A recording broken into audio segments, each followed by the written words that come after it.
Hey everyone, it's Cassidy here at Athens Social Media. I'm coming to you because last week Hootsuite came out with some awesome updates to its page, and I really want to show you guys how to use these updates. So it's going to be kind of like an addition to the previous tutorials. So first you have the option to save a message as a draft. This is really useful when you have followers that are constantly asking things like, when is your special, or where can I find your blog? So to save a message as a draft, you can just type it in. So I'm just going to use Mondays are our buy one, get one day. Just something. And I need to select my social network, and then I just click Save Message as Draft. And whenever anybody asks me that question on Twitter, I have the draft ready to go, already selected, and I can get that information out to them quickly without having to type it up. Next is the update to the stats. If you're using social media and want to see a compiled data or need to show it to your boss, Hootsuite allows you to print the data as a PDF file or download it as a spreadsheet. You can choose the date range, and this is what it'll look like when it asks you to print. It's just a PDF file. You can't save it, but you can print it and have a hard copy for that date range if you're trying to track a campaign or something like that. The spreadsheet looks just like this, and it's just going to show you the date and how many clicks you got that day. So if you're looking for improvement or anything like that, it's really easy to see. Another change is the advanced URL shortener option. For those of you who are using Google Analytics and are really familiar with it, you can customize your URL parameters.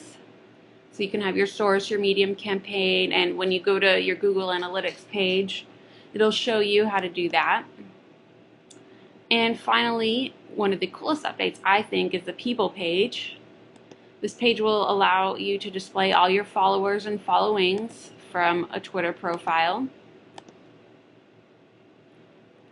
So you can see followers, followings.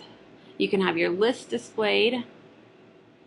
And this page is going to show you those Twitter users' data. So I can see their location just right here. I can see the day they joined Twitter. I can see how many tweets they do per day. I can also see how many followers or followings they have. I can follow them or unfollow them from here. I can also click this button and do the same thing, in addition to blocking, reporting them, or adding them to a list.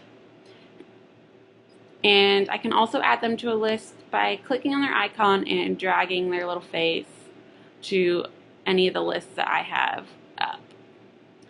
Now, this little blue box right here with the K and the number, that's the person's Clout score. If you don't know what Clout is, it's like a Twitter analytics page. I have Barack Obama's up because he's one of the best tweeters out there. He has 100 Twitter score, which means that he's very influential and has a very large audience. And you could kind of mess around with this. I recommend registering your Twitter name so you can see more information. I'll do mine. You can see different stats, popular content. It's just something to mess around with, and you should definitely register your name with Clout so that you can see your score. And this is really cool in Hootsuite because you can see which Twitter users that you're following or who are following you, which ones are influential, which ones are using Twitter to their advantage and are using Twitter optimally. So hopefully that kind of helped you out with understanding all these new changes if you didn't know already. Feel free to tweet us any questions or comment on the video or on the blog post, and good luck figuring all this stuff out. Thanks guys, bye.